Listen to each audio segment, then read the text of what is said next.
Hello guys, welcome back to BoreDraw. Carrying on our 23-24 season previews. We're like 20 seconds into the video, man. You're only fucking around the mic. Sorry. We are carrying on our 23-24 season previews, and today we're talking about the victorious Spongy in Mandem at Craven Cottage. The Cottagers. Yes. Do they eat Victoria Sponge? In the stands. I actually really like Victoria Sponge. Yeah, but would you eat at a football game? They're literally sat there like on the No, football. I would not. But let's talk about Tom Hooper eating popcorn. Would you? They will put this out to the people at home, to the millions watching at home. Would you eat popcorn at a football game? Yeah. Where do you stand on that? I don't know. There's someone, I can't remember where I heard it. Someone gets popcorn as part of their meal deal. As in the Tesco meal deal? Yeah. Oh, that's fine. Like, as like a crisp alternative. I'm talking about at the football. Yeah, no, it's still if weird. you're eating popcorn, it's a bit weird. Anyway, Fulham. How did they do last season?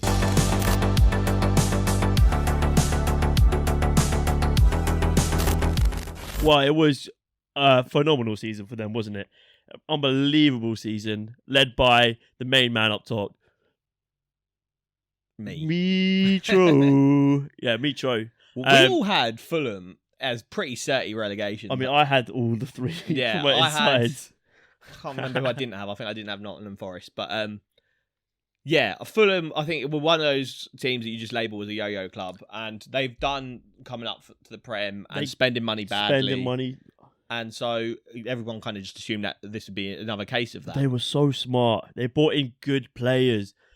And, like, yeah, Bert Leno, what a signing. He was, we said this at the beginning of the season, fantastic shot stopper. What's going to happen if you're like a newly promoted team? You're going to concede a lot of shots. Such a good shot stopper.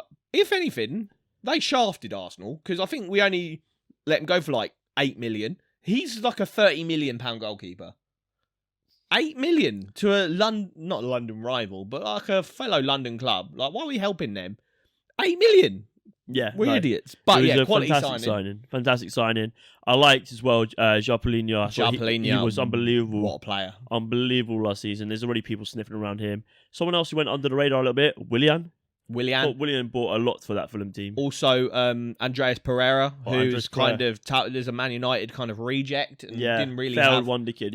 Failed wonder kid vibes, and he came in, attacking sort of kind of creation in that team. Yeah, an FPL favourite right there, top player. But yeah, they came in and they done it well, and they done it with a good manager at the helm. All amalgamated with Marco Silva at the helm. Yeah, it just stank of great decisions and. You know, fair play to him. They've reaped the rewards for it with a fantastic finish. Yeah. A finish better than I think anyone would have had them touted for. They were flirting with high spots. I think towards the end of the season, they trailed off because of Mitro's 8-game ban. Yeah. But they were, easily like a mid-table top half team, the way they were playing. Yeah, no, 100%. And it's been interesting. We'll move on to talk about how they're faring in the transfer window.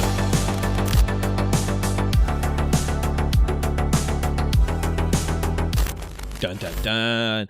In come Saudi Arabia. Yeah, the Saudis are trying to pull this Fulham team apart at the seams, and they are striking in two very, very dangerous positions in terms of their manager, Marco Silva, being offered a 40 million for billion 2-year contract. Yeah, mate, if I was Marco, I'd be like, set your team El up. Atifaki. Mate, I saw someone tweet and I was like, yeah, Marco Silva, he's got to apologise to his grandkids or his great-grandkids because he could have set them up for generations. That was generational wealth. Yeah, 100. But yeah, he's turned it down, I think. Yeah, so fair play to Marco Silva because he saw the money, turned it down. Mitro, on the other hand... Mitro's had his head turned. Got the money laid on a nice silver platter and thought... Yes, please. Yeah, 100%. They've already lost Solomon to Spurs in this transfer window, which isn't the biggest loss for me. Yeah. I think they turned a profit on him. Yeah, he wasn't there that long. Very kind of like. I actually quite liked him. Mediocre. I thought he was all right when Mitro was on his. Chipped in with some goals, yeah. Yeah, and I think he looked like quite a tidy player. But like, he's easily replaceable. Mitro, if they lose Mitro, that is a absolute nightmare. So yeah, for us, Fulham is mainly about the outgoings at the minute. They haven't made too many incoming moves in this transfer window. A lot of players returning off the back of loans out.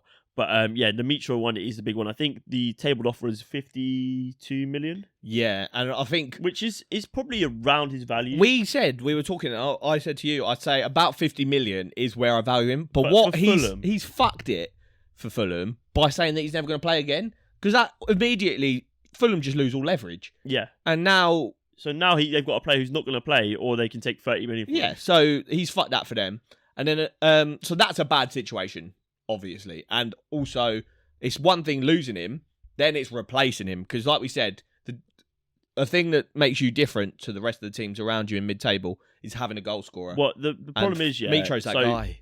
It's like, to the rest of the world, Mitro, a £50 million price tag seems about fair. Especially with some of the players that are going to Saudi for in and around 40, 50 mil. Well, Mitro works for this team. He's going to, next season, if he stays, he scores goals. He doesn't stop scoring goals. But if he goes somewhere else, there's always at risk where it doesn't quite work, doesn't whatever. So his value to Fulham is probably around like 80 million. Yeah. But for the rest of the world, 50 million is probably a fair price tag. So if he goes, they've got a good amount of money to try and invest. But how do you replace someone who scored like 40 goals in the Championship, who scored how many did he score last season? Like 17 or something with a ban, with like an 8-game ban. He's an outrageous player. Outrageous. Fans. He could start if he was in that Arsenal team. I think he might start. I'd say he definitely is him or Jesus. I'd probably start Jesus, but he would always be my second option. It wouldn't be Eddie. It wouldn't be Balogun. But I'm going to put it out there to Fulham fans. Would you take Eddie? Because I'm on the board at Arsenal, and put in a 40 mil bid, and you can have him. It's like Eni Luca all over again. Yeah. But yeah, maybe they need to start looking at replacements, and they probably already are, because they're in a fuck situation. No, for me, the ideal replacement would have been Gyökeres, but he's left to Sporting, Sporting. Yes. Another one who I thought would have been a great shout would have been Dusan Tadic, who left Ajax on a free after I think he terminated his contract, mutual termination. And he was snapped up by Fenerbahce, I think. Yeah. I think for me, Eddie, he would have been an he's ideal. young, he's Premier League hungry, wants to prove himself in the Prem, doesn't have to move out of London. I think that's a good move. Yeah, I don't know if you might be able to get better for sort of around a similar price. Like maybe for cheaper. I don't know. I think you went people for maybe Chuba Akpom. I think people are sleeping on Eddie. He's never going to be the starting guy for Arsenal, because now we're in a situation where we're going for the league. But I think at a team middle table, I think he'd do all right at Fulham. Yeah, I think. Yeah, it's a weird one. It all depends on the price tag for me. Another potential outgoing that we need to highlight is João Paulinho. Yes, West Ham are sniffing. Yeah, obviously West Ham got that Declan Rice money. But that's almost part of the problem, though. That teams know they've got Declan Rice money, so now they're gonna add an extra 20% on everything they try and do. Yeah, 100%. But for me, João Paulinho, I find it hard to believe he doesn't have a price release clause in his contract for quite an up and coming star. Yeah, but also linked with Liverpool. Yeah, I think Liverpool is linked with every. They can't afford to lose him and Mitro in one window, because that's like probably their two best players gone. So Willian to Forest as well. If they do lose Mitro, there's no way they let João Paulinho go as well. Well, they lose Mitro, Paulinho, and Willian as three of their star players from last season. Yeah, so it's not looking good in the outgoing sense. They need to stand strong. But incomings, they've got a couple of nice little links, especially in the defensive department. The big one at the minute that everyone's touting, though, is Raul Jimenez. Yeah, I don't even want to talk about it. I think he's stinks. rubbish. That is not the replacement for... He's rubbish. He's like 30 years old. He's not the same player he was, unfortunately. He's had head trauma, bless him. That isn't ideal. Ideal is not the word, yeah. So, it's not great. He was such a good player. He was. Unfortunately, this is a part of football in life. And maybe 5 mil is like, you might as well take a punt on it, but he can't be like your starting replacement for Mitro, because that is a downgrade. He might turn it on, though, and I would love to see nothing more. I love seeing those stories. Yeah. But if he could turn it on, I'd be very happy for him. But yeah, let's talk about the exciting ones. Defensively, I quite like Fulham's kind of unit. They got Anthony Robertson, decent player. Tim Ream, decent player. Tosin Adarabioyo, decent player. He's linked with a few moves out, isn't he? Kenny Tete, decent player.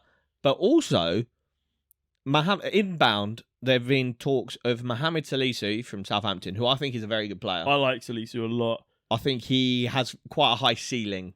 And I think maybe in a team that's a bit more cohesive and can play attacking and defensive football. Southampton just played mainly defensive football. I think a team that plays a bit of both, Salisu would fit in quite well. And another player who we've had the privilege of going to see. Privilege is one word. We weren't impressed with his tech. But also, Ajax just weren't at the races. We're talking about one Calvin Bassey. Had a very good time at Rangers. I think there is a player there. I think maybe we caught him on an off day. Yeah. And Ajax are in a sort of a weird situation at the minute. Yeah. Watch our Ajax video if you haven't watched that. Check it out, yeah. Come on. But for me, Salisu would be the one I'll be trying to get through the door ASAP. I think that gives you a lot in terms of defensive stability, and it gives you a good foundation to build off of early he's on. A young player. Him and Tosin together, two young, pretty sturdy centre backs. Yeah. I think that's a nice little unit. Yeah, that's physicality, that's aerial domination. Yeah, it's good. I like it. Further up the pitch, obviously they're losing Willian to Forest. Potentially. Damari Gray as a reported incoming, rumoured. Don't know if that would go Callum down. Hudson-Odoi. Callum Hudson-Odoi would be an absolute gem. Because he's one of those players, his ceiling is still crazy high, he's still young, but he just hasn't kicked on now for a few years. I don't think he's that bad. And I think he just needs... He needs a home. He needs a home. He needs regular games, and I think we'll see... And especially under a manager like Marco Silva, we can see someone like Callum Hudson-Odoi absolutely shine. I think he'd be a brilliant signer for them. Linking up with like Pereira.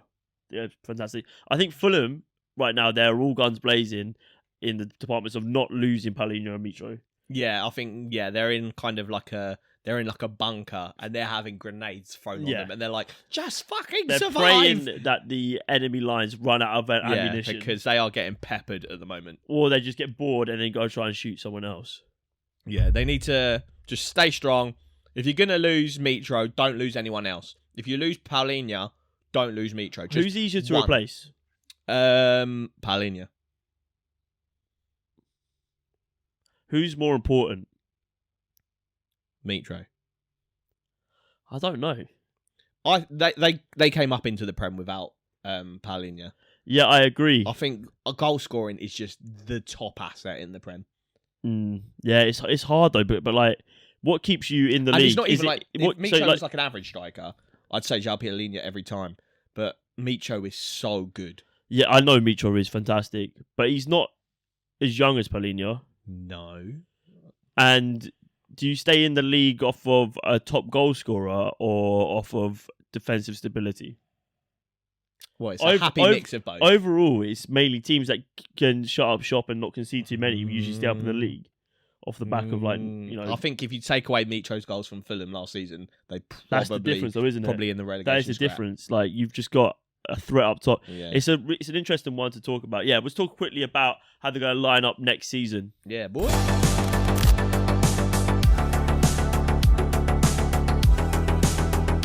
So yeah, very, very similar to how they ended last season. We've got it down here as Paulinho and Mitro staying, but I could definitely see Mitro on his way out before the window shuts. But for me, Leno, Tete, Tosin, Ream, Robinson. Would like to see Salisu in there if that came through. Reed, Paulinho, hold him. Yeah, it's nice. I like Harry Wilson. Think he's a good player. Pereira, Willian. Have they still got also Bobby De Cordova-Reid? I quite like him. Think he's still there. I know what happened to Dan James? Probably still there? No, he is there, but like he just fell off a cliff. Yeah. Dan German. Yeah. It's the worst announcement ever. And then up top, maybe Mitro be still there. If not Mitro, who? Let us know down below, Fulham fans. Who would you bring in? Yeah. Who would you rather keep out of Paulinho and Mitro or Marco Silva? Yeah. Very interesting one, isn't it? Yeah. It's probably a bit of a terrifying time to be a Fulham fan. And I think if you gave them the opportunity to close the window tomorrow, they would take it. But it's all part and parcel of being in the big time, baby. Let us know down below how you think Fulham are going to get on in the Premier League next season, starting their second Premier League season. It's Everton away. It's waffling. Yeah. Subscribe, like, and we'll see you with the next preview. It's been BoreDraw, and it's live.